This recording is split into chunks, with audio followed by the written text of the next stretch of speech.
आईची हत्या करून शरीराचे लचके तोडणाऱ्या आरोपीची फाशीची शिक्षा कायम ठेवण्यात आली। या प्रकरणी आज मुंबई हायकोर्टात सुनावणी पार पडली। यावेळी मुंबई हायकोर्टाने आरोपीची फाशीची शिक्षा कायम ठेवली। ही घटना दुर्मिळातील दुर्मिळ असल्याने शिक्षा कायम ठेवली। आरोपी सुनील कोंचीकोर्वीने केलेला गुन्हा अत्यंत गंभीर, तो सुधारण्यासारखा नाही, त्यामुळे आरोपी समाजात राहू शकत नाही, असं निरीक्षण यावेळी मुंबई हायकोर्टाने नोंदवलं।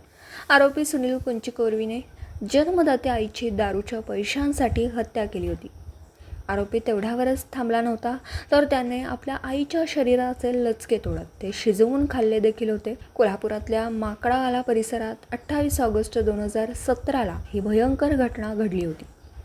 कोल्हापूरच्या सत्र न्यायालयाने 8 जुलै 2021ला आरोपीला फाशीची शिक्षा सुनावली होती। हायकोर्टाने तीच शिक्षा आता कायम ठेवली आहे। या प्रकरणी आता आरोपीला 30 दिवसात सुप्रीम कोर्टात जाण्यास मुभा आहे। न्यायमूर्ती रेवती मोहिते डेरे आणि न्यायमूर्ती पृथ्वीराज चव्हाण यांच्या खंडपीठासमोर मुंबई हायकोर्टात आज सुनावणी पार पडली। सुनावणीवेळी आरोपी सुनील हा पुण्याच्या येरवाडा जेलमधून व्हिडिओ कॉन्फरन्सिंगद्वारे उपस्थित होता। संबंधित प्रकरण हे नरभक्षणाचं प्रकरण असल्याचं कोर्टानं म्हटलं, त्यामुळे आरोपीला सुधारणा करण्यासाठी वाव नाही, तो सुधारण्यासारखा नाही, असं कोर्टानं म्हटलं। हे प्रकरण दुर्मिळातील दुर्मिळ आहे आणि आरोपीला जन्मठेपाची शिक्षा दिली तरी तो जेलमध्ये राहूनही असा गुन्हा करू शकतो, असं निरीक्षण कोर्टाने नोंदवलं। कारण आरोपीने स्वतःच्या आईची हत्या करून तिचा मेंदू, लिव्हर आणि इतर अवयवांना शिजवून खाल्लं होतं। आरोपीने आपल्या आईच्या बरगड्या शिजवल्या होत्या आणि तिचं हृदयही तो शिजवणार होता। हे नरभक्षणाचं प्रकरण आहे, आरोपीत सुधारण्याची कोणतीही शक्यता नाही, असंही कोर्टानं नमूद केलं। नेमकं प्रकरण का? आरोपी सुनील कोंचीकोर्वी याची आई फुगे आणि कंगवे विकून उदरनिर्वाह भागवायची। तिला राजू आणि सुनील अशी 2 मुलं होती।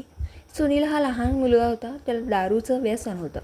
घटनेच्या दिवशी आई रात्री 10 वाजता घरी आली, तेव्हा सुनीलने तिच्याकडे पैशांची मागणी केली। आईने नकार दिल्यानंतर दोघांमध्ये कडाक्यांचं भांडण झालं। यावेळी आरोपी सुनील याने आपल्या आईवर चाकूने हल्ला केला। त्यानंतर त्याने तिच्या शरीराचे तुकडे करत लचके तोडले।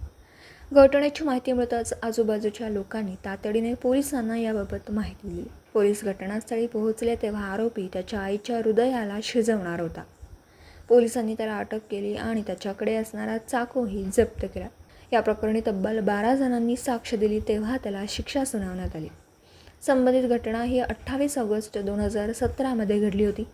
आरोपीने आपल्या 63 वर्षाच्या आईची हत्या करत तिच्या शरीराचे अवयव शिजवले आणि ते खाल्ले देखील। या प्रकरणी कोल्हापूर सत्र न्यायालयाने 2021मध्ये आरोपीला फाशीची शिक्षा सुनावली होती। या शिक्षेला आता मुंबई हायकोर्टाने देखील योग्य असल्याचं ठरवलं।